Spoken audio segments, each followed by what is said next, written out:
Eu nasci em Aimorés, Minas Gerais. Meus pais, Antônio Ribeiro de Oliveira e Almerinda Ferreira Bastos, na chamada Rua Seca. E ali eu fiquei até os 8 anos de idade. Depois nós viemos para o Espírito Santo. Fomos morar numa cidadezinha lá do interior, por nome de Mantenópolis. Ali eu continuei meus estudos e tal, terminei antigamente era o chamado curso ginasial, né? Fiz o concurso para escrivão de polícia, exerci por 10 anos este cargo, ficando 2 anos em Mantenópolis e 1 ano em Baixo Guandu, 1 ano em Afonso Cláudio. Depois vim para Vila Velha, depois de 10 anos na Polícia Civil, eu fiz concurso para a Secretaria da Fazenda e exerci o cargo de fiscal de tributos estaduais até 1983, quando prestei concurso para o Ministério Público. Comecei como promotor substituto, trabalhando também em Barra de São Francisco, como substituto a primeira vez, a segunda vez também, depois em Coporanga, e depois trabalhei por várias comarcas do estado como promotor substituto, como Linhares, São Mateus, Itaguaçu, Itarana. Quando eu completei meus 16, 17 anos, eu assistia júris. E aí eu olhava a função do promotor, quando ele falava, etc. Eu botei na minha cabeça, um dia eu vou ser promotor de justiça.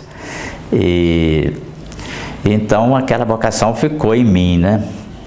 Então eu vindo para Vitória, eu continuei meus estudos, estudei no colégio estadual, fiz o clássico, antigamente tinha o curso clássico, e depois fiz vestibular na faculdade de Direito, e terminado o curso de Direito na UFS, eu já comecei a pensar em ser promotor de justiça, né? Então, depois que eu trabalhei esses 10 anos, eu falei, eu vou ser promotor, sempre com aquele ideal de ser promotor de justiça. Aí tentei o concurso.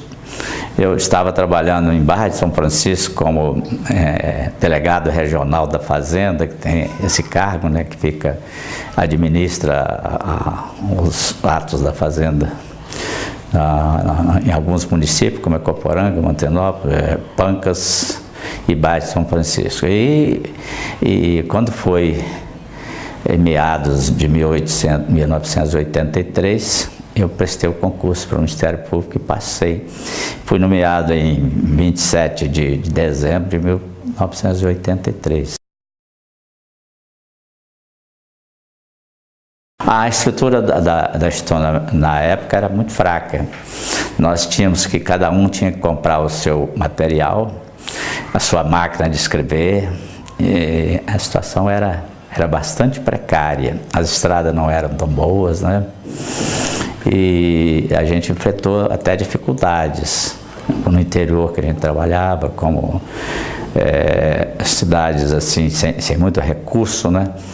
A gente ia de ônibus, enfrentava essas estradas de chão, etc. Foi bastante difícil. A gente só começou a melhorar depois da Constituição de 88, que as prerrogativas do Ministério Público foram aumentadas. E aí nós tivemos assim, um avanço muito grande nas conquistas, na condições para o trabalho que foram melhoradas, né? Hoje é um Ministério Público com muito mais condição de trabalho, né? Hoje está tudo tem informatizado, interior, tem um bom serviço de informática, né? E curso constantemente de aperfeiçoamento. O Ministério Público hoje está muito bem regulamentado, bem pago. Então, quer dizer, da época que eu entrei para hoje, foi uma evolução enorme. O Ministério Público hoje não deve nada à magistratura, né? Eu diria até que tem mais apoio do que a magistratura. Hoje tem funcionários próprios que antigamente não tinha. Né? Tem assessores que antigamente não tinha. Melhorou demais. A primeira como promotor substituto foi bairro de São Francisco. As mais difíceis, que a gente tinha menos apoio, eu poderia dizer que foram Ecoporanga, né? Que eu também fiquei pouco tempo, e Itaguaçu, menos recursos, etc., mais dispendiosa. Mas bairro de São Francisco e Domingo Martins foram as duas comarcas que eu mais gostei de trabalhar, lá do interior, né? Aqui na Grande Vitória foi Viana. Viana eu gostei muito, é um povo muito bom, e os gabinetes dos promotores eram muito bons de Viana.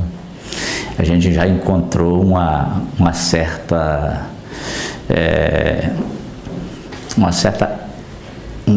maior apoio, né, ao Ministério Público, um gabinete muito bom, completo, e de maneira que a gente pôde exercer com mais entusiasmo a função, né. E bairro São Francisco dava bastante crimes de mando, né. E este motorista de táxi, tinha família grande, e uma das filhas dele era casada com um cidadão lá que eu não recordo não, mas tinha o apelido de Periquito, porque ele vendia o macarrão Periquito de Valadares. Então, o sogro começou a cobrá-lo, e ele não gostou.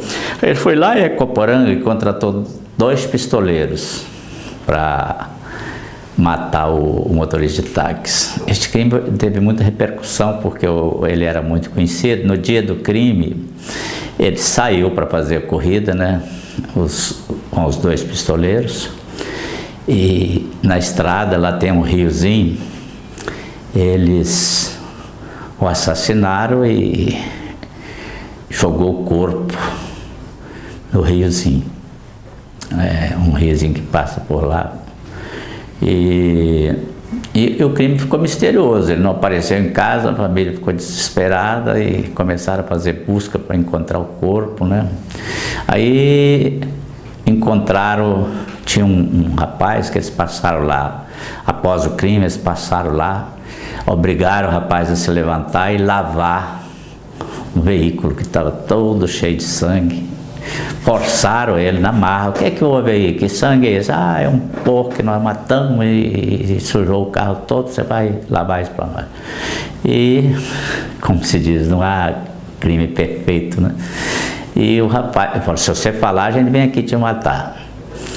E o rapaz ficou impressionado quando ele soube, começaram a denunciar o crime. Ele então resolveu, depois de 3 dias, foi lá na delegacia e disse, ó, fulano e fulano tiveram que, e me obrigaram a levantar de madrugada, lavar um carro que estava todo cheio de sangue, etc. Eles me ameaçaram que se eu contasse eles me matariam, mas eu fiquei com muita pena de ocultar isso e vim dizer. E aí eles fizeram diligência e encontraram os bandidos escondidos lá, já no município de Mantena, que faz divisa lá, né? Aí prenderam, etc, etc. Foi um crime que repercutiu muito. Depois eles foram condenados a 22 anos cada um de reclusão, né? Pena de reclusão. E o Periquito ficou esperando para ser o mandante mesmo, ficou esperando, né? Porque trabalhava lá o Dr. Milton José Dalcamin, que era um juiz muito diligente, que gostava de fazer diligência junto com a polícia para prender quando ocorreu, e o esforço dele ajudou muito. O advogado dele tinha medo de ele também ser condenado, né? Que já que os executores foram condenados, o mandante mais ainda, né?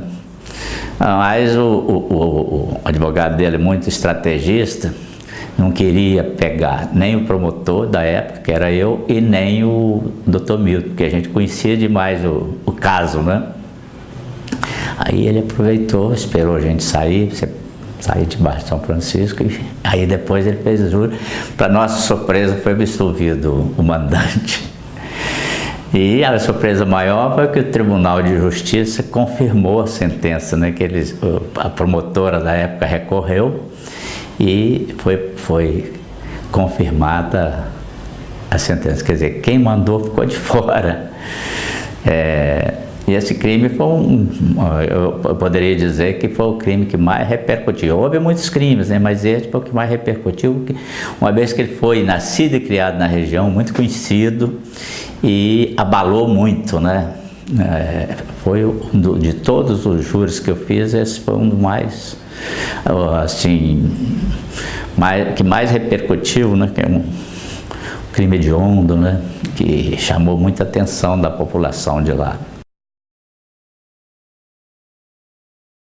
Na primeira vara criminal de Cariacica, botaram fogo no cartório, queimou centenas e centenas de processos. E aquilo para nós foi muito ruim, porque a gente pode fazer a reconstituição do processo, mas tinha alguns que não tinha como reconstituir, foram todos queimados, e a gente tinha que começar tudo de novo e não tinha elementos mais, né? Porque as cópias de denúncia ficavam exatamente no gabinete, né, do Ministério Público, numa pasta própria, foram todas queimadas. Então, alguns que tinham alguns elementos se reconstituiu, outros não.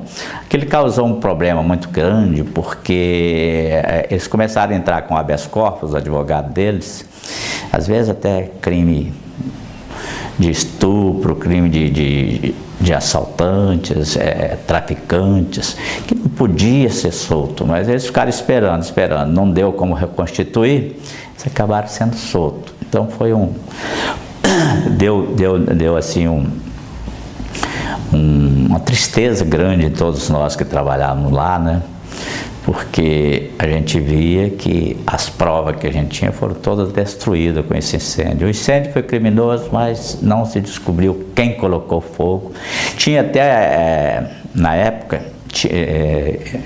houve uma suspeita de que teria sido o delegado Cláudio Guerra que mandou colocar fogo, mas não se provou nada, porque tinha um processo da mulher que tinha mandado matar, a mulher dele, Rosinha, que tinha matado em Tacibá, que foi um crime que repercutiu muito, que foi morta a esposa dele e uma cunhada, né? O negócio era só para mulher, mas ela estava junto com a cunhada, a cunhada também, deram mais de 40 tiros ali em Tacibá.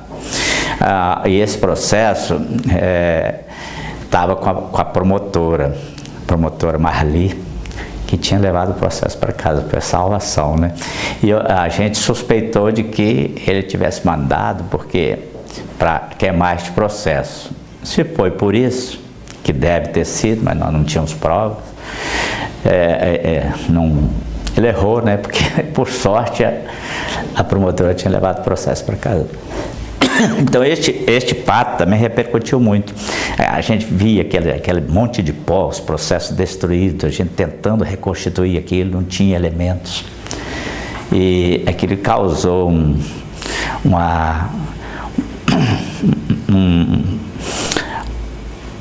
causou muita emoção na gente e tristeza, né?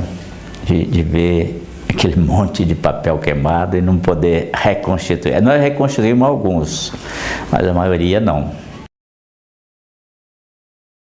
Tinha um grupo na época que fazia parte para apurar esses crimes que não se sabia a autoria, né? Tinha o homicídio, não se descobria quem era o autor. E eu cheguei a ficar uns 6 meses, né? Era do Gilberto Fabiano Toscano de Matos, eu, a doutora Marli, entendeu? E mais alguns que eu não me recordo agora, mas eu tinha um filho que estudava na faculdade de Colatina e eu recebia muito telefonema, o seu filho estuda em Colatina, estuda, pode ser que ele não chegue vivo, não sei o que, esse tipo de ameaça. Eu fiquei preocupado, mas mais preocupado foi minha mulher. Minha mulher falou, sai desse grupo, eu acabei saindo, né? O Ministério Público tem trabalhado muito, né? Mesmo na época eles arriscaram a vida, né? Alguma coisa se descobriu, mas não se descobre tudo, né? Hoje tem, né? Tem um grupo bom, tem o Ministério Público criou alguns grupos especializados para trabalhar na sonegação fiscal, no combate a crime organizado, essas coisas todas, que tem surtido muito efeito. Porque também hoje tem mais recursos, né? Tem mais... Os promotores que trabalham nesse setor mais perigoso tem segurança, tem escolta para trabalhar junto com eles, para dar garantia, né? Hoje tem. E os meios também para se descobrir, para se investigar, são mais científicos e colabora mais para se apurar os crimes. Embora seja arriscado do mesmo jeito, né? Mas tem mais segurança. Antigamente não tinha nenhuma. Era peito aberto. Eu fui designado como assessor do Procurador-Geral de Justiça para efeito de combate aos crimes contra a sonegação fiscal. Fizemos vários processos contra sonegadores, foram decretada a prisão preventiva de vários, alguns foram presos, outros não, mas surtiu efeito, aumentou a arrecadação do Estado, como hoje está acontecendo. Hoje está acontecendo com mais intensidade, né? Uma vez que os recursos hoje são muito maiores. Mas eu fiquei uns 4 anos na gestão do Dr. Elci. Eu fiquei com ele lá durante 4 anos neste tipo de trabalho. A Secretaria da Fazenda mandava para nós os autos, né, de investigação, os autos de infração que eles faziam contra os sonegadores, e nós ali trabalhávamos naquilo e oferecíamos as denúncias contra os sonegadores e surtiu muito efeito. Começou um parlamentar de inquérito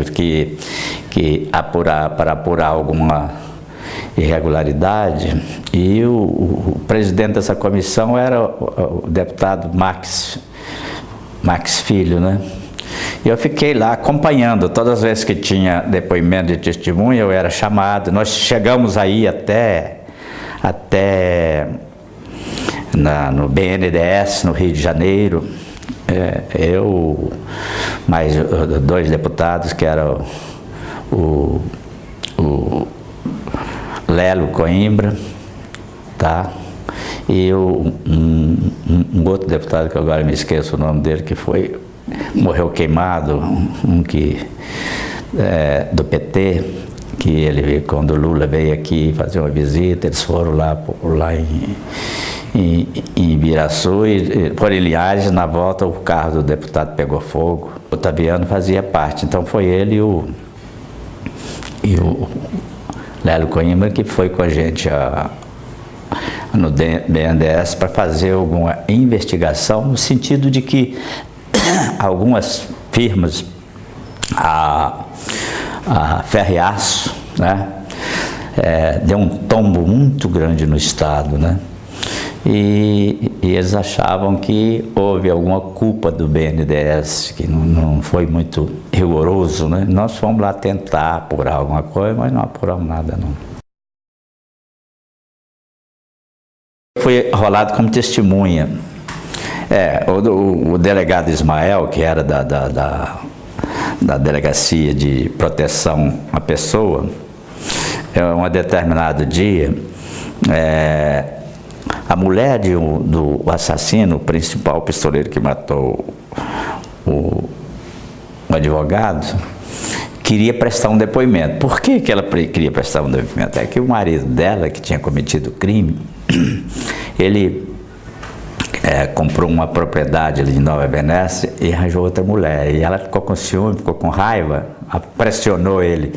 Ele não quis deixar a outra, e ela procurou o delegado para prestar um depoimento. O delegado então pediu ao doutor Elci, que na época era o Procurador-Geral de Justiça, e eu era assessor do doutor Elci, né? Não tinha nenhum promotor. Ele pediu um promotor para assistir o depoimento da mulher, E eu fui lá, eu escutei ela prestar o depoimento. Realmente ela acusou que foi o marido dela, que o advogado foi assassinado na sala do vice-prefeito da época, né, que mandou matar.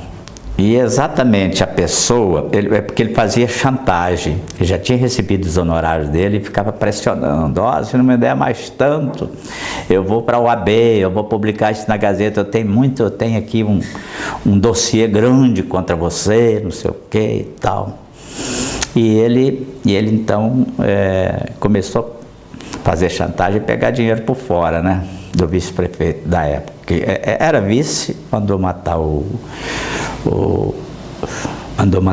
prefeito, que era o Zé Maria, e aqueles que mataram o Zé Maria foram o vice-prefeito da época, que depois se tornou a ser prefeito. Ele contratou os serviços profissionais do advogado Batista. E o advogado já tinha recebido todos os honorários e começou a fazer chantagem. Então, da última vez, a chantagem principal que causou a morte dele foi que ele ameaçou que, se não desse mais uma determinada quantia, que ele iria para a OAB, que ele tinha um dossiê grande, e iria também para o jornal. Aí eles combinaram com ele lá em Laranjeira, na casa do então prefeito, que tinha mandado executar, né?